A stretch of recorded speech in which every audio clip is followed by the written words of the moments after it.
Dans ma famille, on parlait très peu du passé. Alors j'ai grandi avec une histoire dont il manquait des morceaux, et certaines histoires finissent par disparaître quand personne ne les raconte. Mes grands-parents n'ont jamais dit qu'ils étaient des héros. Pourtant, je sais qu'il y en a au moins 7 qui pensent le contraire.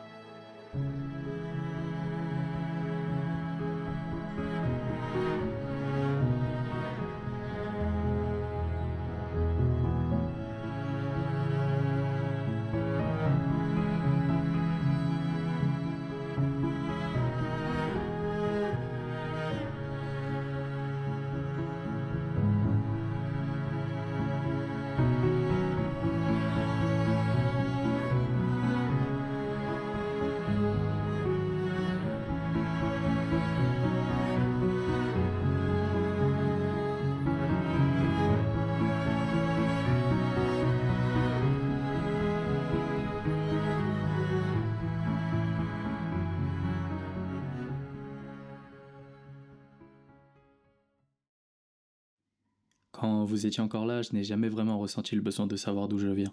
Votre présence suffisait sûrement à remplir ce vide. Et puis, on pense innocemment que vous serez toujours là pour nous apporter les réponses. Mais aujourd'hui, votre arbre que j'ai tant cherché se présente enfin à moi. Et j'entends déjà résonner vos voix à travers ses branches. Mes parents, c'est des super-héros. Ils ont tout fait. Ils ont toujours été là. Que ce soit l'un ou l'autre, ils ont toujours été là. Ils faisaient tout pour qu'on puisse partir en vacances.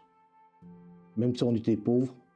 Les malheurs que l'ont eu mes parents, je comprends maintenant. Parce qu'à l'époque, je ne comprends pas. C'est qu'ils ont réussi à tenir malgré tout les épreuves, tu vois. Que c'est grâce à eux que tout le monde en est là aujourd'hui. C'est très dur pour eux, franchement. Ils ont perdu carrément la moitié de leur vie pour faire tout ça. C'est perdu, quoi, tu vois, pour nous.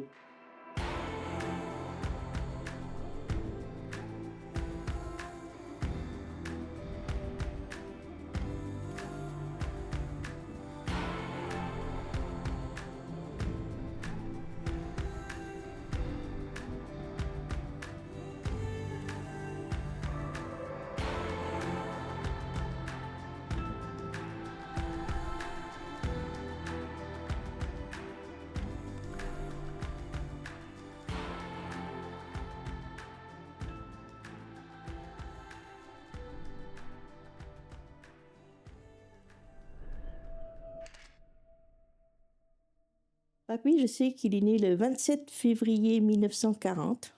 C'est un enfant roi. C'est l'aîné d'une fratrie de 8 enfants. Donc, déjà à l'époque, le garçon, l'aîné, c'est le prince. Hein. Il a une famille plutôt aisée. La capacité d'aller à l'école, il avait des gens à leur service, des choses comme ça. Il avait un majordome, d'après ce qu'il me racontait. Il avait un chauffeur. Et mamie, c'est le 10 octobre 1942. La mamie, elle, plutôt pauvre, de la campagne, orpheline très jeune. Mamie, elle n'a qu'une seule petite sœur, qui est toujours vivante, elle est au pays. Elle a perdu sa mère très tôt, même 8-9 ans, je crois. Ils sont partis vivre chez leurs grands-parents. Le père était là, mais c'est exclusivement ses grands-parents et ses tantes qui s'occupaient d'elle. Lui est décédé quand ma mère avait 16-17 ans, donc vraiment deux mondes différents. Ils n'étaient pas normalement faits pour être ensemble. Puis c'était une pure vietnamienne, parce que mon père est métis. À l'époque, les métis épousaient des métis. D'après ce qu'on sait, le père de papy, censé de le faire épouser une autre femme. Le jour de mariage a été programmé et tout, mais papy, il est déjà été amoureux de mamie. Je crois que c'était au travail de ma mère qui devait peut-être avoir un travail de serveuse. Puis là, quand il tombait sur elle, donc voilà, c'est le coup de foudre. Ton papy et ta mamie sont partis en disant que s'ils n'acceptent pas, ils s'en vont, ils sont partis. Ils se sont mariés en cachette. Et après le mariage, c'est mon grand-père qui a demandé de revenir parce que ma mère elle est tombée enceinte de moi. Comme ils sont partis, ils n'ont pas de boulot, ils n'ont pas d'argent, ils n'ont rien du tout. C'était courageux de leur part de braver justement l'autorité des parents à cette époque-là. Malgré leurs différences, ils ont quand même choisi d'avancer ensemble. Et ils ont construit, jour après jour, notre famille. Entre 1966 et 1974, pendant que naissaient nos 6 premières branches, le Vietnam traversait l'une des périodes les plus violentes de son histoire. Le Vietnam était coupé en deux. Le nord communiste s'opposait au sud, soutenu par les États-Unis. La famille s'agrandissait alors que dehors résonnaient encore les bombardements. Et bientôt, cette guerre allait changer le destin de toute la famille. En 68, j'avais que 2 ans. C'est là que mon père m'a raconté. J'étais en train de jouer avec une fille à côté, même âge que moi à l'époque, et puis il y a une balle perdue qui a traversé. Il a entendu le bruit de la balle, donc elle a attrapé tout de suite moi dans le bras. Et quand je suis retourné, la fille a déjà la balle dans la tête. On voyait les fusillades devant la maison, avant la maison. Et dès qu'on a entendu le mitraillette, papy nous a tous fait rentrer à la maison. Tu sais, quand t'entends les grenades, tout ça, il vaut mieux pas y penser. On a creusé un gros trou, on a posé un lit par-dessus. Comme ça, on voit par le trou, on a caché en dessous. Comme les enfants, on ne savait pas c'était quoi, donc on s'amuse. Tu dois manger, dormir, rester en dessous, dans le silence total, pendant que je sais que papy et mamie, ils ont très très peur. Là, je ne peux pas te dire, ça se voyait. Ils essayent de nous distraire en fait. Mon grand-père, il a pris la nationalité indienne à l'époque au Vietnam parce que comme ça, les enfants, ils ne font pas les services militaires. Parce qu'après la guerre, comme nous, on est indiens, on est obligé de partir en Inde, voilà, c'est ça. J'avais 6 mois, 7 mois, on a une photo, parce que pour faire mon passeport, ton papy, en fait, a dû, comme j'étais encore bébé, ma tête, elle tenait pas encore. Et on voit sa main derrière qui me tenait la tête pour pouvoir me faire ma photo d'identité pour le passeport. Je me rappelle que je suis parti à pieds nus parce que j'ai perdu mon ton, quoi. Je suis petit, je m'amuse et trucs que j'ai oublié. Quand je monte dans l'avion, je crois que je me rappelle de ça. En 1976, on a obligé de partir. Et dans la ville, il a oublié de rouler sur le corps et tout, et traverser, il y a des corps partout. À 2 mois de quitter le pays, mon grand-père est décédé. Il n'a jamais voulu quitter le Vietnam. Il a toujours dit que le Vietnam, peut-être, il y a la guerre, mais l'Inde, il y a trop de pauvreté là-bas. Donc on ne trouvera pas le moyen pour travailler, pour avoir l'argent et tout ça. Après la chute de Saigon en 1975, le pays change. En quelques années, plus de 800 000 Vietnamiens fuient leur pays. Beaucoup de familles étrangères comme la nôtre ont quitté le Vietnam. Leurs droits et leur avenir sont devenus incertains. Et pendant que les parents ressentent l'exil, les enfants découvrent le monde. Ah ouais.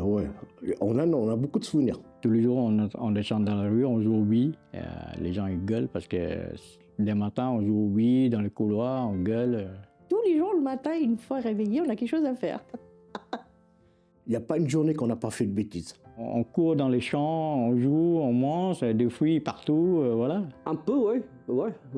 Les conneries avec ton père. Ma mère, elle envoie toujours l'argent pour qu'on puisse prendre le bus. Pour prendre le bus, pour aller au marché, pour acheter des viandes ou quelque chose comme ça, je sais pas. Je me rappelle, à l'époque, le bus, c'était 25 centimes aller par personne et 25 centimes de retour. C'était 50 centimes par personne. Et lui, qu'est-ce qu'il m'a fait? On ne prend pas le bus. Il m'a fait marcher à pied, aller-retour. C'était des kilomètres. Hein. Et on peut économiser comme ça, à la fin du mois, pour aller voir un film. C'est comme ça qu'on fait tous les deux. On cherchait à gagner un peu d'argent pour aller au cinéma. T'as déjà vu 3 gamins qui couraient sur le toit des gens? Les maisons des gens? Voilà. Et avec ma mère, elle s'énerve, nous tape. Vous passez tout le temps, la merde. C'est notre jeu. En fait, c'est ça. C'est vrai qu'on ne s'est pas ennuyé. À cette époque-là, je crois que c'est la mode des images des acteurs, des films. Et cette image-là, ils vendent très cher. Donc, avec les Indiens de mon âge à l'époque, j'ai fait une sorte de loterie. Il y avait 40 personnes qui y jouent, donc chaque personne paye une image. Pour gagner, vous gagnez 35 images. Donc, les 5 images, c'est toujours pour le patron. Donc, moi, j'ai fait le patron. Et de temps en temps, je donne un jeton à tonton Thomas pour acheter. Moi, je fais semblant, je crois juste c'est une image. Et j'ai dit số 2 en vietnamien ou số 3. Et lui, il fait tirage. Il l'ouvre, hein. Số 2, le 2 en tamoul. Après, il ferme. Et voilà, j'ai gagné. On fait 3-4 parties, j'ai gagné. Après, on laisse gagner les autres aussi, gagner quelques parties. Mais l'histoire, à la fin, c'est nous qui ramassons tout, tu vois. C'est ça aussi, pour gagner l'argent. Une fois, on était partis comme ça, au marché, au truc là. Ton père et un copain, je crois, à lui là, sont plus grands que moi. Il m'a dit attrape les ciseaux par terre parce que voler, tu vois, l'histoire, c'est les ciseaux. Moi, je l'ai attrapé. Et le vendeur, il nous court après. Moi, je suis petit. Mais ton père, il est plus grand que nous et il est parti avant. Et moi, je suis derrière, tu vois, avec le ciseau. Et ton père m'a dit jette le ciseau, jette. Parce que tant que j'ai dans la main, il est derrière moi, tu vois. Et... Bon, après, j'ai jeté, ouais. J'ai failli attraper, là. S'il m'attrape, là, c'est sûr qu'il va me tabasser. Papy, ils ont essayé de nous mettre à l'école. On a été que quelques jours, on a arrêté. On n'a pas aimé leur façon de nous éduquer. parce qu'il tapait. En fait, la maîtresse tapait Kawa. Parce que simplement, il est gaucher. Et il écrit la main gauche. Et ils veulent pas. Ils veulent le remettre sur la main droite. Mais il est gaucher. Tu peux pas le changer. Dès qu'il remet, mais il tapait à l'époque, quand on tapait, c'est violemment. Hein. C'est avec des bâtons, il te tapait sur le doigt ou il tape sur le dos. On était à l'école et après ils nous ont virés de l'école. On était 4 hein, et ils frappaient tout le monde. Et nous, on s'est énervés ce jour-là. On a dit, on va l'attendre. On a pris les pantoufles, on lui a tapé dessus. Mamie, il est entré, il nous frappe. Elle dit, c'est mal poli de frapper un adulte. On lui montre les genoux à tatani, tout ça. Elle a été pincée. Et papy, nous ont tous retirés. Il était fâché, il est venu à l'école, il nous a retiré à l'école. À l'époque, on arrivait en Inde, on habite dans le sud de l'Inde. J'étais à Madras. On a vécu avec ma grand-mère et sa famille. En fait, ils ont loué une maison. Et papy, mamie vivent ensemble et nous, on vit aussi. Et ça n'a pas duré longtemps. Mes parents sont partis à Tainabet, c'était à quelques kilomètres plus loin. Et je crois qu'on a vécu plus d'1 an là-bas quand même. Hein. Même papy, il essaie d'ouvrir un magasin, épicerie indien. Mais le problème, c'est que les Indiens, ils n'achètent pas chez nous. Ou s'ils viennent chez papy pour acheter, c'est crédit. Et ils ne le rendent jamais. Petit, on fait faillite à cause de ça. Nous j'avais traité des Chinois. Ouais, des Chinois, des Jintok, voilà. Et à chaque fois qu'on parle notre langage, ils nous se moquent de nous. Ils se moquent. Parce qu'au pays, au Vietnam, on ne nous a jamais acceptés aussi. Dis-toi qu'on était petits. Pour eux, on est aussi des étrangers, entre parenthèses, parce qu'on n'est pas des vrais Vietnamiens. Mais le paradoxe, c'est qu'au pays, au Vietnam, on n'est pas des vrais Vietnamiens. Et quand tu vas en Inde, ils te regardent bizarrement. T'es pas un Indien. Tu vois? Notre problème à nous, c'est là. C'est être la mixité entre deux pays. À l'époque, pour les métissés, c'est pas évident. Hein. Et après, on a quitté la Sud, on essaie de trouver un endroit où on peut trouver l'argent. Papy, il a entendu des gens qui disent que aller dans le Nord, tu peux trouver du travail et tout, tu vois, tu peux gagner.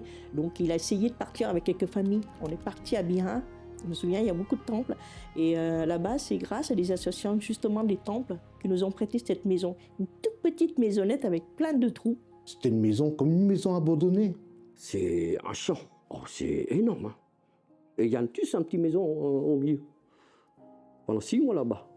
Et à l'entour, il n'y a personne. Et je dis, à l'entour, il n'y a personne, c'est personne. Et le toit, il n'y a que des serpents, des scorpions. Au-dessus de nous, au ciel, c'est des vautours. Et c'est là qu'on habite.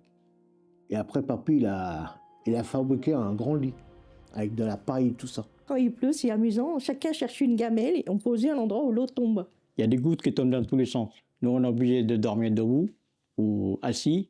On a toujours une activité à faire. Et on allait ramasser les sauterelles, qui est celui qui trouve le plus gros. Tu es dans un champ, donc on trouve ce que tu veux.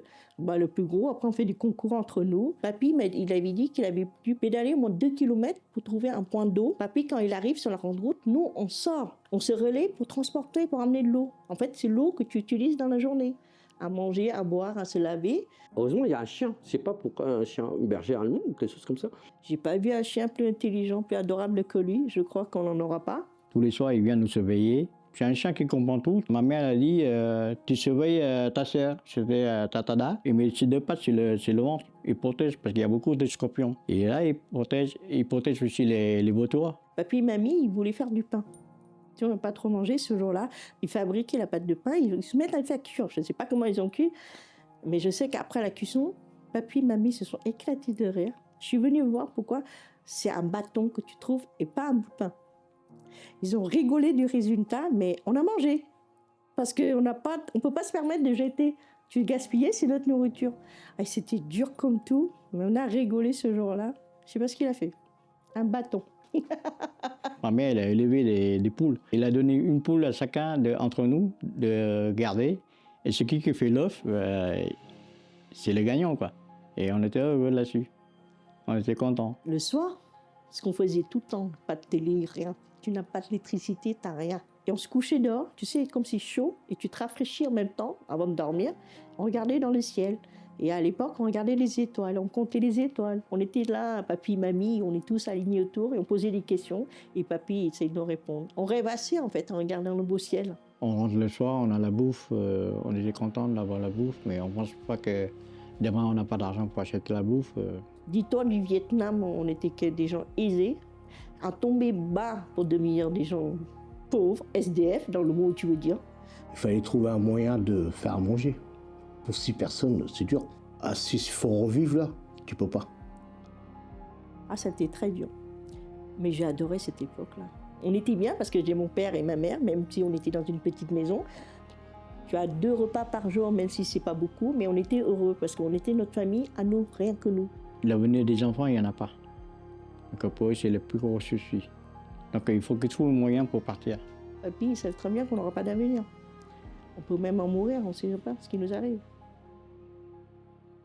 Que ma grand-mère, après, la mère de papy, ils ont les moyens de venir immigrer en France. Une fois qu'on est retourné à Madras, si tu veux, c'est à partir de là que papy il est parti. Et c'est là qu'elle décide de partir, de quitter, de laisser sa femme et 6 enfants en Inde. Quand papy a dû partir en France, je pense que par rapport à eux, c'est l'épreuve la plus lourde qu'ils ont eu à vivre. Pour trouver un travail, un logement et puis nous rapatrier. Une femme toute seule dans un pays étranger, à gérer 6 enfants, à s'en occuper, ça n'existe pas. À l'époque, je te dis, les machines, quoi que ce soit pour t'aider. Alors je sais qu'elle était très triste. Et je pense qu'elle n'a même pas le temps de montrer sa faiblesse ou sa tristesse. Le seul problème, c'est que même si elle parlait, on pouvait rien faire. Pendant 4 ans, je crois que s'occuper des 6 enfants, c'est plus dur, c'est pour ma mère. Ouais, c'est très dur, ouais. Je la voyais réveiller très tôt. Je me souviens, à 5 heures du matin, quelque chose comme ça.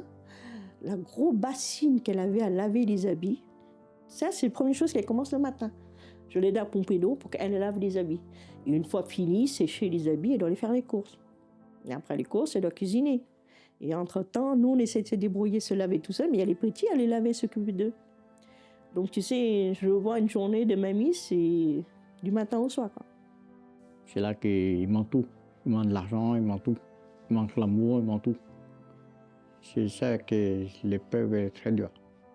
Très dur pour eux. Parce que nous, à l'époque, on était trop jeunes, on ne comprend pas encore.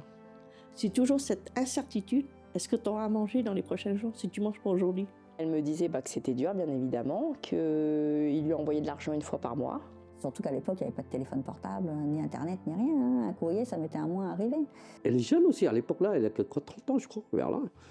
Et il y a 6 gosses qui foutent la merde toute la journée, avec les pressons, ils ne parlent pas l'indien, machin, là, c'est sûr que... Il y a son pays qui lui manque, sa sœur aussi qu'elle a abandonnée dans son pays, son mari, et puis vivre dans un pays où tu sais pertinemment qu'il n'y aura pas d'avenir pour tes enfants, que c'est transitoire, donc ça devait être très très compliqué pour elle.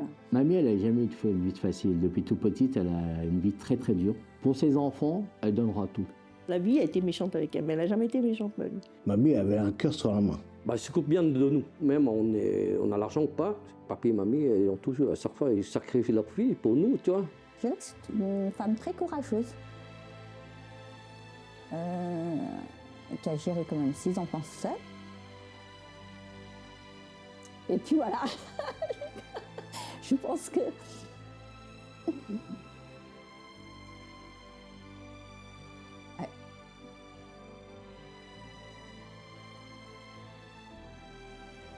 Elle était très forte. À la fin des années 70, des milliers de familles originaires du Vietnam vivaient encore dans l'attente, dispersées entre plusieurs pays d'Asie.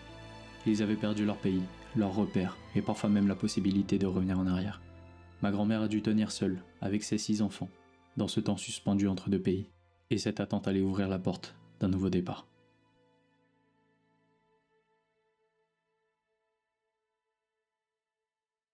Quand tu arrives en France, tu vois du goudron partout, tu vois c'est propre à l'aéroport, tu peux même dormir par terre. Je me rappelle, on arrive à Charles de Gaulle. Mon père était là, en face de nous, on a couru vers lui. Mais on n'a pas droit parce qu'il ne faut pas passer le douane. La France était un escale, après on repartit en Italie. Ça a été très dur, même pour nous. On n'a pas compris pourquoi j'ai vu mon père. Et j'ai pas le droit de sortir et le voir, et pourquoi je dois repartir tout de suite.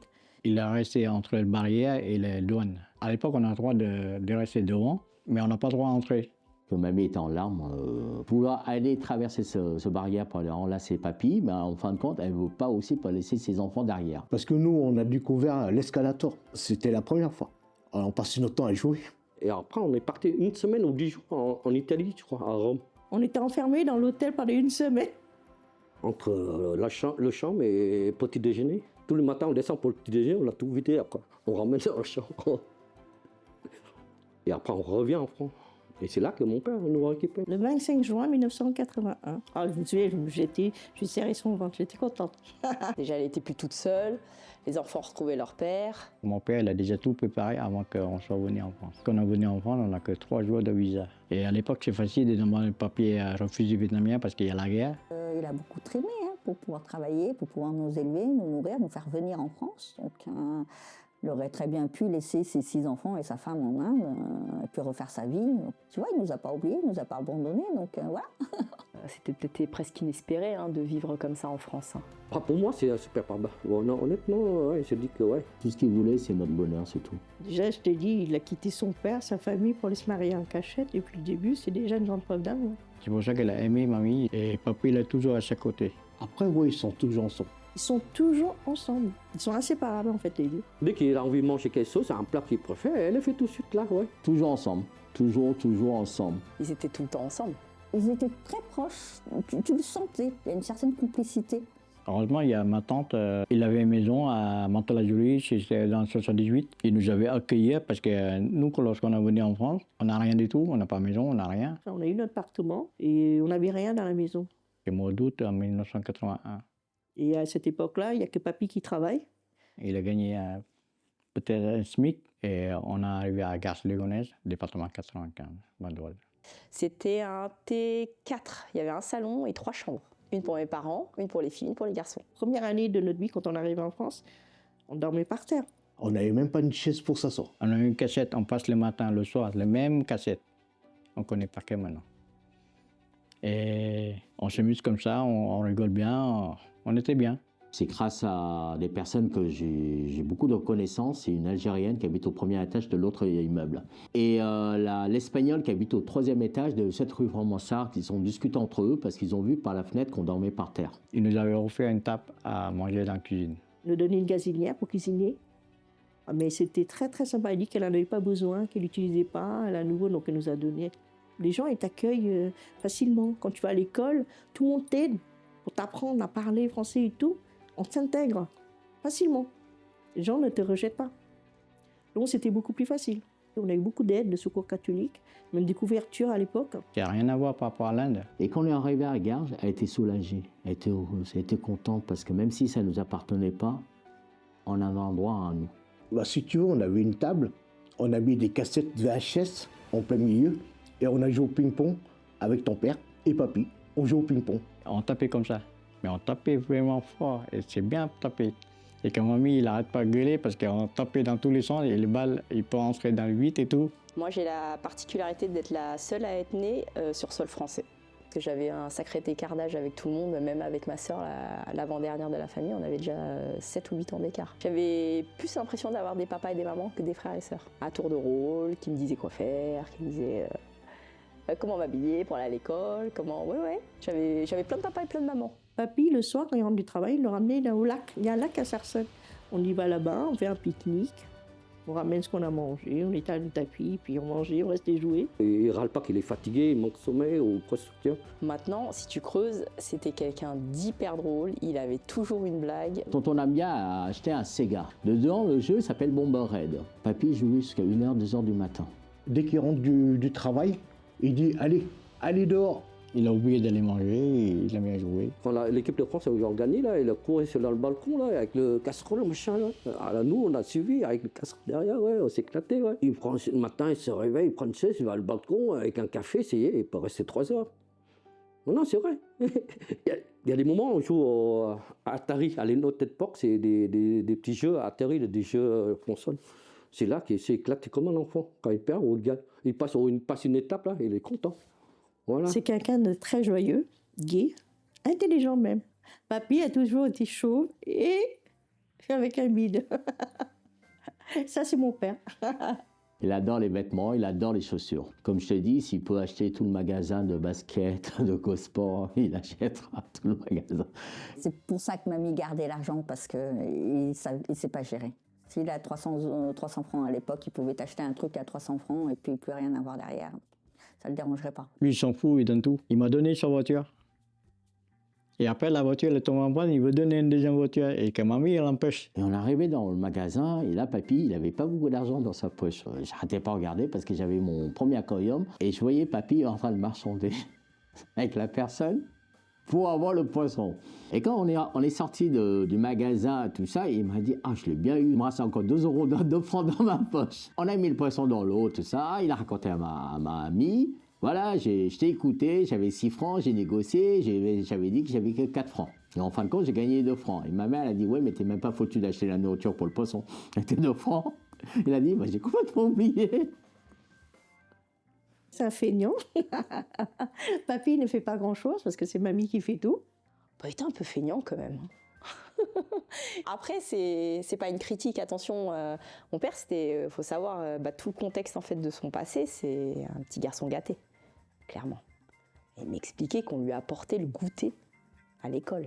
Sa grand-mère préparait le goûter, elle envoyait un petit garçon pour lui apporter le goûter à l'école. C'était un roi lion.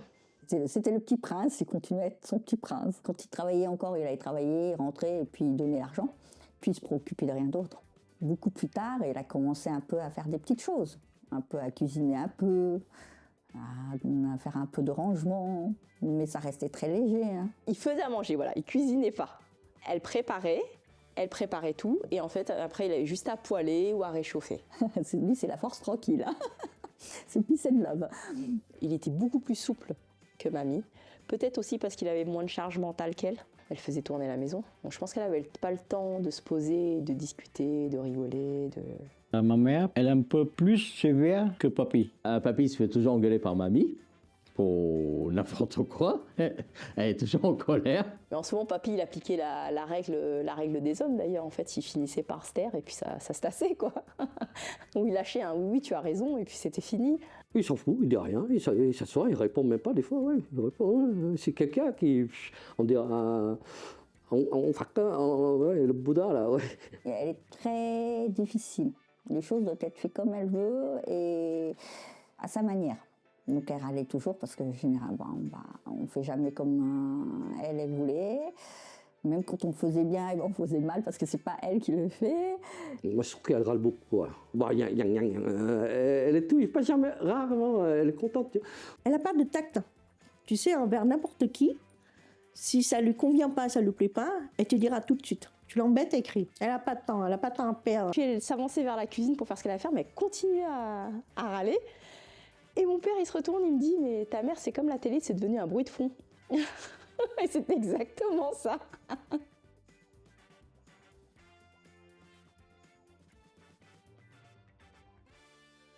Quand je suis venu en France, j'avais quand même 15 ans. Et j'ai compris qu'il n'y a pas d'argent, c'est le plus gros souci. C'est là que j'ai travaillé très tôt. Ils m'ont éduqué pour aller à l'école, mais dans ma tête, aller à l'école, c'est une épreuve qu'on devrait passer. À 15 ans, 16 ans, on n'a pas le droit de travailler. Je suis obligé d'aller à l'école pour apprendre à parler français. Mais dans le but, c'est pour trouver un travail. J'ai vu pleurer une fois en France.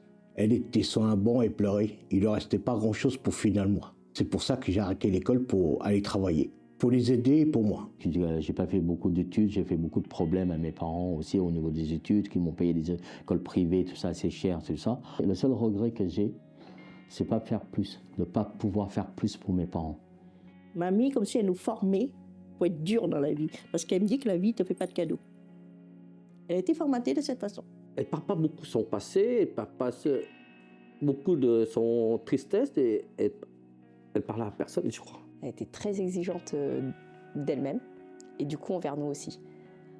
Il fallait qu'on soit des enfants bien élevés, qui se tiennent bien, qui travaillent bien à l'école. Elle a continué un peu à être dans cette perspective qu'il pouvait toujours avoir des problèmes, des guerres, donc elle n'a pas réussi à passer ça. On n'avait rien en fait, et qu'un jour on a quelque chose et qu'on peut tout perdre en fait du jour au lendemain. Elle avait toujours gardé ça en tête. Elle a toujours essayé de préserver l'argent, le peu qu'elle a. Les gens disaient radin, mais elle était très économe. Mais sinon, en réalité, elle a une générosité envers nous, même envers les gens. Elle donne à tout le monde. Tout le monde veut. Tu veux manger quoi, elle achète. Tu veux faire quoi, elle donne. C'est vrai qu'on est Pas super riche, on est bien mangé, bien nourri, ouais, les trucs là, on est de ce côté-là et c'est super. Ils avaient d'ailleurs un rituel, mes parents, et je me rappelle très très bien parce que j'en étais verte de jalousie. Ils allaient après manger, vers 19-20 heures, se promener que tous les deux, pendant une demi-heure, 3/4 d'heure. Et en fait, ils n'ont jamais voulu m'emmener avec eux. C'était leur petit moment de détente très certainement. Bon, aujourd'hui, je le comprends, mais quand j'étais petite, donc ils n'ont jamais cédé, par contre là-dessus. Puis effectivement, ça permettait à mamie de finir sa journée en fait. C'était le moment où sa journée était finie en fait. C'est parce que peut-être qu'il ne veut pas parler de ces malheurs devant les gosses. Bah, c'est à partir de là aussi que ça a beaucoup travaillé mamie. C'est là qu'elle a dit qu'elle va travailler. Elle prenait le RER jusqu'à Antony dans le 92. Elle travaillait dans une usine qui emballait des fruits secs. Elle est restée dans son coin où elle a peur, il faut se protéger. Papy, il voit la vie d'une autre façon. Tu vois, il prend le côté positif, où il dit, bon, il y aura des jours meilleurs. Il avait son rôle de patriarche, mais il tenait aussi son rôle de mari. Hein. Il faisait ce qu'il y avait à faire envers ma mère. Bah, ton papy, des fois, il arrivait à calmer ta mamie, en fait. Donc, tu vois, avec sa force tranquille, il arrivait à lui dire, oh, le fou, allez, on se calme. Et ta mamie, bizarrement, quand c'est comme ça, elle écoute. C'est sa gentillesse, sa plus grande qualité. Et tout le monde dira aussi. C'est vrai que peu de gens que je connais pourraient dire que papy, c'est quelqu'un de méchant. On savait que c'était un père qui était accessible, on pouvait tout lui demander, tout lui dire, du moment que ça restait correct. Lorsqu'on a besoin de lui, moi surtout, j'ai toujours besoin de lui. Il est toujours là pour me donner. On arrivait toujours à partir en vacances. Quand mes enfants sont petits, pareil, je voulais faire comme mon père. Bah, j'emmène un peu partout. Sur des coups de tête, et puis ils prennent la voiture, et puis par la nationale, ils allaient à Deauville, à Trouville, et puis passer le week-end, ils allaient ramasser les coques, les choses comme ça, ils faisaient à manger. Ça arrive un week-end, là, on partait à Cabo comme ça. Ils décident le soir, ouais. On était 9 dans la voiture et il n'y avait pas 9 places, il n'y avait que 5 places. Tata Sayan était dans le bras de mamie à l'avant. Ils étaient 4 à l'arrière et nous on était 2 dans le coffre. Eh ben on partait en vacances quand même. Les comptes commençaient à être stables, les enfants commençaient à être grands, donc forcément tout ce poids, cette responsabilité qu'elle avait à l'époque, à la base quand on était encore petit, a déjà disparu. J'étais grande, mariée déjà. J'habitais déjà seule, mais on travaillait dans la même entreprise. Et à midi, je ne sais pas ce qu'elle me prépare dans la gamelle, il y a 2 gamelles de riz et une gamelle à manger. Donc elle met à table et on mange ensemble. Comme si j'étais l'enfant de la maison qui n'était pas parti. Mes parents ont acheté un pavillon en août 95 à Goussainville. Mes parents déjà ils étaient contents de savoir qu'ils allaient accéder à la propriété. C'était quand même un aboutissement. Ça, et puis on avait un jardin, on avait plus grand. Ils ont quand même réussi à venir en France acheter une maison. C'est qu'ils sont partis bien loin. Les scènes que j'ai marquées beaucoup avec eux, c'est on joue aux cartes ensemble. Et les dettes qu'ils me devaient, papy. J'ai retrouvé encore les tickets, les dettes qu'ils me devaient. Et je rigole bien avec eux. Et je donnerais bien volontiers 10 ans de ma vie. Juste pour jouer aux cartes avec eux. Pour se rappeler des souvenirs.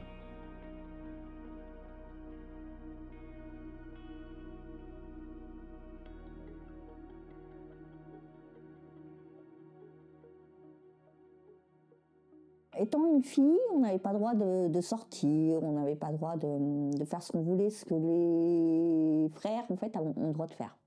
Celle qui a le plus subi de cette restriction, c'est ma grande sœur. Moi, j'avais aussi beaucoup de restrictions, mais un peu moins. Ils ont vu que finalement, faire trop de restrictions, ça n'amenait pas à grand-chose. Puis du fait que moi, j'ai fait des études aussi supérieures, etc., j'avais aussi des besoins de sortir, de faire des choses aussi, pas forcément de rentrer à 6h pile, parce que bon, à l'université, des choses comme ça, c'est pas forcément toujours possible. Et donc, ils ont dû, en fait, s'adapter un peu à tout ça. Et après, je veux dire, avec la dernière Tata Hope qui est arrivée, là, ils étaient beaucoup plus coulants, quoi. Ils ont en fait évolué avec leur temps, le temps, et avec l'environnement aussi. Pour des personnes justement qui viennent de l'étranger, se mettre au goût du jour vis-à-vis de leur enfants, c'est quand même pas facile. Moi déjà en grandissant, j'avais déjà 3 de mes frères et sœurs qui étaient mariés. Les 3 autres étaient grands. Ils étaient plus indulgents avec moi, mais attention, quand j'avais 20 ans, ils en avaient déjà 60, presque 60. Un papy gâteau. Il leur donnait à manger. C'est lui qui, mamie est préparée, et c'est lui qui donnait, je me souviens, parce qu'il gardait souvent mes deux filles avec tes deux sœurs, quand elles étaient petites. Il avait son bol de riz avec de la viande, et puis c'était chacune leur tour. Hein. Elles venaient, et puis elles avaient la cuillère. Ils s'occupaient comme ça d'elles, en fait. Parce que moi, les parents que j'ai eus, c'est pas pareil que les papis qu'ils ont eus. Ils ont changé entre-temps. Si tu vois, autant qu'ils étaient stricts et durs avec nous en tant que parents, ils étaient doux et gentils avec les petits-enfants. En perdant Elisa, papy s'est beaucoup affaibli. De 2005 à 2010, il a pratiquement tout abandonné. Émilie, Alex, c'est encore tout petit. Sinon, franchement, je crois que c'est le chaos. C'était dur pour nous. On se parle, moi et ma femme, on ne se parle même plus. Moi, je me mets dans mon coin et elle se met dans son coin. Tu vois, c'est dur. Papy, il aime beaucoup Lisa. Là, côté là, il aime beaucoup, beaucoup, beaucoup. Et c'est un choc pour lui, je me rappelle. Quand elle a rentré dans la chambre, il est tombé nu, quoi. Il est tombé carrément. Jusqu'à maintenant. Jusqu'à maintenant. Tous les soirs, je rentre dans la chambre de Lisa. Et telle qu'elle est. Jusqu'à maintenant, c'est telle qu'elle. Je ne jette aucun objet à elle. Voilà.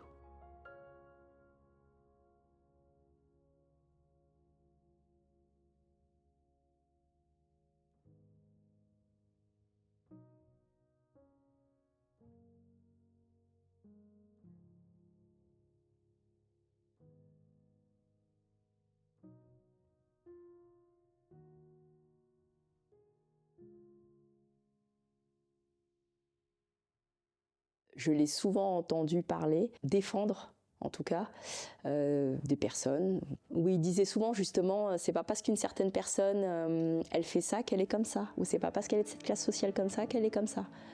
Et il a toujours été juste en fait, et j'ai toujours trouvé ça classe de sa part en fait. Tu vois, en le regardant, je me suis toujours dit, ah, cet homme, il est haut quoi. Il n'avait pas besoin de crier pour se faire respecter. Papy, c'était pas du genre à crier tout le temps, n'importe comment. Par contre, s'il élevait la voix, c'est qu'on avait dépassé les limites. Et là, tu partais te cacher. C'était un roc comme c'était un nounours. J'ai l'impression qu'il a été un petit peu plus dur avec mes frères que ses filles. Quand il crie, ça fait peur. Il disait jamais rien. Mais tu comprends tout au regard. Tout simplement. Bon, c'est vrai que moi, je ne demande jamais de sortir. Je suis toujours fourré dans la maison, je sors pas. Tonton Nambia, il sort beaucoup. Il sort tellement qu'il s'est fait priver de sortie. Il a trouvé l'excuse de me dire que viens, je t'emmène à jouer, comme ça papa il va me laisser sortir. Alors, je sortais avec des copains, je le ramène derrière la poste, je le laisse s'asseoir derrière la poste, et moi je vais voir les filles. Donc tous les jours, je racontais, il me dit, et tous les jours ton frère il t'emmène là-bas et vous jouez comme ça. Manque de peau, quand je reviens, il n'est plus là. Papy, il est venu pour le chercher. Et le soir, quand tonton Nambia il rentre en panique, je ne trouve plus Gab, j'ai bousculé, t'inquiète pas, ton frère va bien, mais toi, tu vas avoir une fessée. Il m'a engueulé. Il nous fouettait avec des bâtons. Peut-être qu'il travaille chez Dieu, mais quand entrer à la maison, c'est comme un enfant. Et que... Surtout lui, quand il regardait ses matchs de foot et tout, fallait pas l'embêter. La Coupe du Monde 98. Cette année-là, je passe mon brevet des collèges. Je rentre toute contente, je suis admise, et je rentre, je pose mon sac, je vois mon père continuer devant la télé, et je lui lance quand même, papa c'est bon, je suis admise, j'ai obtenu le brevet. Et là j'entends assez bien, 2 jours plus tard, il regarde les infos, donc ça doit être un vendredi, le lundi il regarde ses infos de son JT de 13h, là, comme il aime bien, et là il y a l'annonce du rattrapage, du bac, pour ceux qui l'ont pas eu, là, ça lui revient en tête, il me dit, en fait tu m'as pas dit, t'as eu ton brevet ou pas, parce que tu me l'as pas dit, parce que je suis sûre que tu l'as pas eu. Là, je me dis, mais si, je te l'ai dit vendredi et tout, j'avais eu mon brevet. Et en fait, le bien, c'était pour le but que la France avait marqué à l'Italie. Voilà, pour te dire à quel point il était omnibulé par ses matchs, en fait, par sa télé. Il adorait le sport, il adorait la politique aussi, il suivait toutes les émissions de politique. Le cash, le fameux cash, à chaque fois qu'on dit que le match est truqué, il nous a engueulés avec son Undertaker et tout le truc, je me rappelle toujours parce qu'il me fait regarder avec lui. Quand on était plus grand, il nous a fait attendre jusqu'à 2-3 heures du matin pour enregistrer pour lui. C'est aussi mon meilleur ami parce qu'on partage beaucoup de choses ensemble, parce que moi quand j'étais jeune, je parlais pas beaucoup. Et comme moi j'adore les animaux, il me donnait tout, il me laissait tout faire. Et quand j'ai perdu papy en 2010, j'ai perdu ma moitié. Il était assis sur le canapé Et ma mère lui a demandé de changer de chaîne, il me semble pour elle. Et elle m'a dit à ce moment-là, je me suis retournée, je l'ai regardé, elle m'a dit je l'ai vu lever les bras, comme s'il avait un électrochoc. Je pensais qu'il faisait une blague. Papy qui fait ses blagounettes à chaque fois, justement. Elle est partie dans la cuisine et elle m'a dit à ce moment-là, j'entends une respiration très forte mais anormale. Et là, mamie, elle m'appelle, elle me dit, papy, il se réveille pas, ton père, il se réveille pas. Je l'appelle, il se réveille pas. Donc, j'ai descendu, je le mets en mode PLS. Mais sur le coup, j'ai tellement paniqué, j'arrivais plus à mettre le côté PLS, papy. Mais on ne s'attendait pas, parce que le lundi où il est rentré dans le coma, où il a eu son AVC, le week-end, on était chez eux. Mais c'est pas pire, on jouait aux cartes même, on rigolait, on s'amusait. Hein. Il m'a dit, bah, tu viens à la maison la semaine après pour acheter les mêmes enceintes que toi, parce que c'est super. Et j'ai pas eu l'occasion d'acheter. Il est parti un jour avant mon repos. Vers 3-4 heures l'après-midi, ma mère m'a appelé. Ton père ne rêvait plus, alors moi j'ai paniqué, je suis parti là-bas et il est parti dans son sommeil, quoi. Il est parti comme ça, en une fraction de seconde, il est allé se coucher et puis il ne s'est pas réveillé. Hein. Donc nous, on y a été forcément en courant chez eux, mais il était dans un état de coma à ce moment-là. Mais on n'avait absolument pas vu venir, en fait, son AVC. Bah, personne ne s'attendait à ça. Elle a dit, j'ai vécu avec ton père comme des meilleurs amis, comme deux meilleurs amis. Elle a perdu sa moitié. Elle disait souvent que c'était son deuxième bras. Ils ont quand même eu 50 ans de mariage. C'est une vie, hein, c'est presque une vie ensemble. Donc elle a dit qu'elle a perdu son deuxième bras, sa deuxième jambe. Hein. Et je prends la voiture, j'ai roulé vite, mais j'ai rien compris dans la tête. Et j'arrive, j'ai vu des pompiers partout. Et quand je suis entré, je le vois avec les pompiers, sans respirer, rien du tout.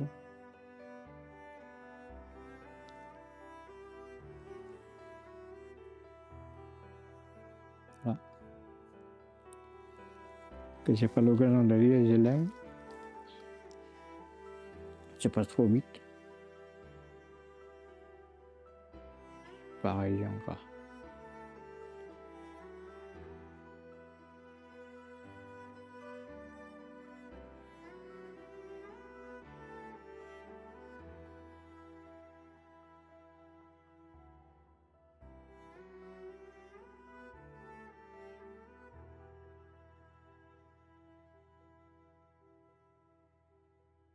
Les premiers jours, elle était dans un autre monde.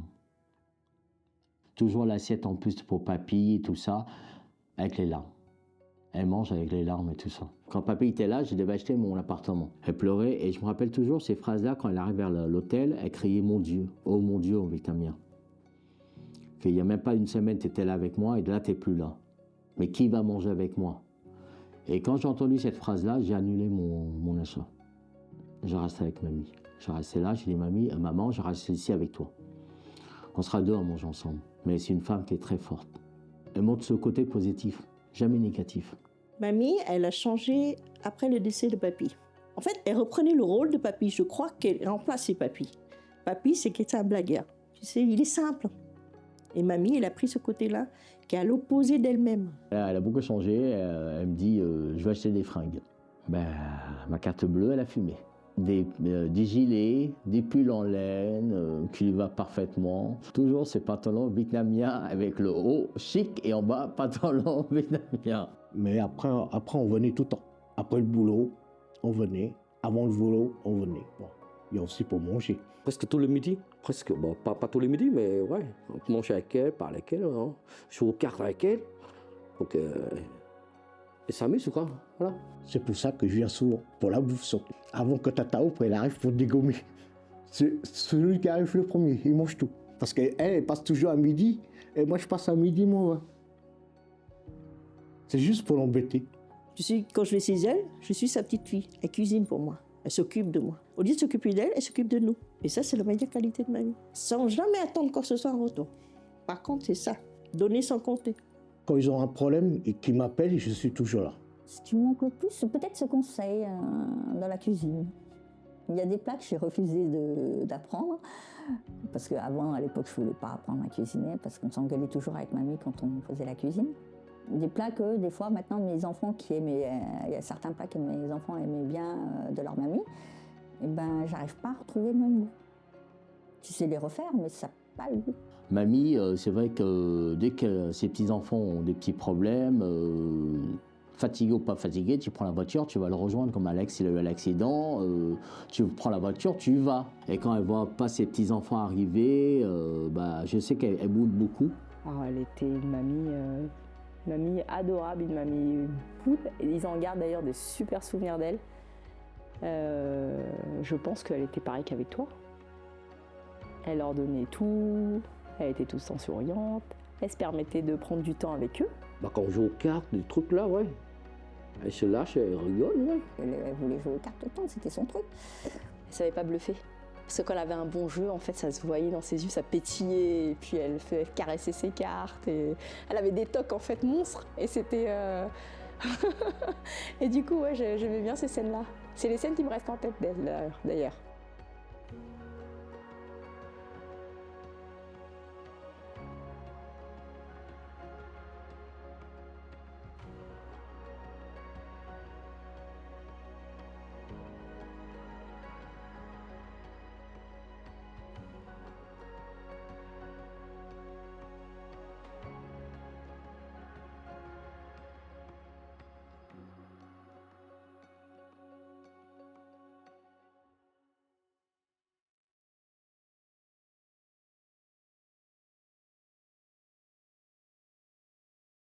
On était dans le jardin. Je viens de monter la balancelle. J'ai acheté la balancelle, je viens de refaire le jardin. J'ai acheté son beau manteau, son beau pull. Mamie était sur la balancelle, on discutait, on rigole, elle me dit oh, ça passe vite et tout ça. Et puis là, j'ai vu les yeux de mamie étaient jaunâtres. J'ai dit écoute, je l'emmène chez le médecin. Et ils lui font une batterie d'examens. Ça dure un petit peu plus longtemps que prévu, mais aux urgences, mais personne ne s'inquiète réellement. Ils finissent par nous dire qu'ils vont la monter en service oncologie. Ils l'ont gardée plusieurs jours à l'hôpital de Gonesse. On l'a rapatriée à Paris, dans un hôpital spécialisé, pour confirmer que c'était un cancer du pancréas. Et je pense que quand ils l'ont découvert, elle était déjà en stade 4. Cette maladie-là, c'est atroce. Déjà, tu as vu sa maigreur, comme elle était devenue maigre. D'une femme forte, elle est devenue très, très faible. Elle était de plus en plus faible et tu voyais qu'elle souffrait. Elle m'a supplié d'enlever le bandage qu'elle a eu. Mais moi, j'ai dit non, j'ai gueulé. Puis j'ai dit non, le médecin t'a dit de garder ça, il faut le garder. Et quand j'ai perdu mamie, j'ai tout lâché. Pour moi, tout s'est arrêté. Tout d'un coup, tout s'est arrêté. Et surtout, les 2 dernières soirées, à la fin, là, c'est ouais, quand tu vois souffrir ta mère, et toi, tu es là, tu peux rien faire, tu vois. C'est ça, c'est dur. C'est ton image. Quand j'ai perdu papy, c'était très dur, mais en fait, on tenait le coup pour mamie. Parce qu'elle, elle est effondrée, mamie. Si nous, on ne tient pas, elle va s'effondrer. Donc, on a essayé d'être solide pour montrer le côté positif à mamie. Mais quand mamie, elle est partie, plus besoin de tenir. Tu t'effondres. Même à ce jour, pour dire honnêtement, je me sens toujours orpheline. En fait, une partie de moi est partie avec mes parents. Je regrette vraiment aussi pareil. On n'a pas montré plus d'amour pour eux, tu vois. On a montré qu'on est là, mais pas vraiment en mots et en gestes beaucoup, tu vois. C'est vrai qu'on regrette là, quand tu es là, ouais. Parce que mes parents ont toujours été là, toujours été très proches de nous. Tout ce qu'on a aujourd'hui, tout ce que les générations futures auront, je pense que tout le monde les remerciera jamais assez pour ça.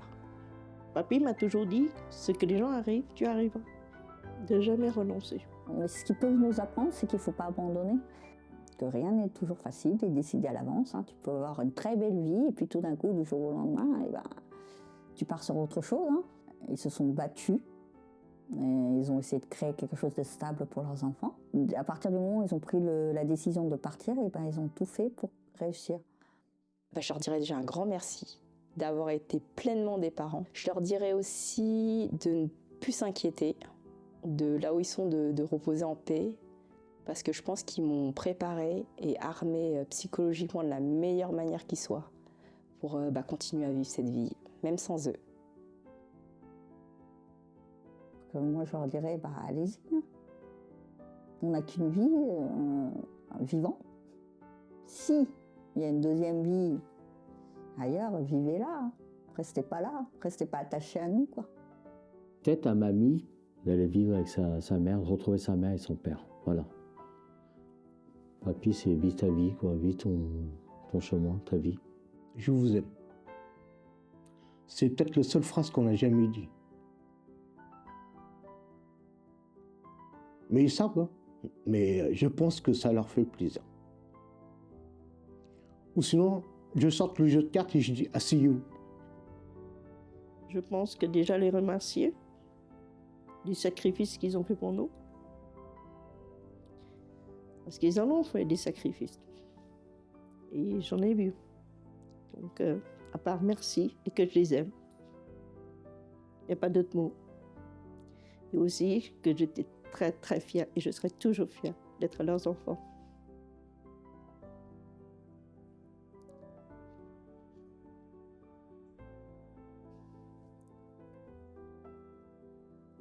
Je l'aime beaucoup. Pour moi, c'est les parents qui ils ont tous sacrifié leur vie pour nous. Et c'est vraiment, c'est super, quoi. On l'aime beaucoup, tu vois, voilà.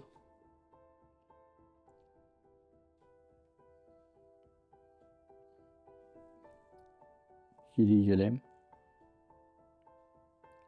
Et si la prochaine vie, il y a toujours le fils.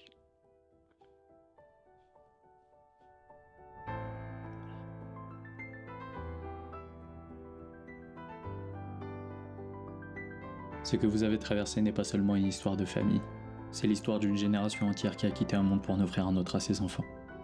Vous avez traversé l'incertitude pour que notre histoire puisse exister. Votre courage continuera de vivre à travers chaque branche et chaque feuille de cet arbre. Alors ce film est pour vous, parce qu'aujourd'hui je sais, je suis le descendant de héros.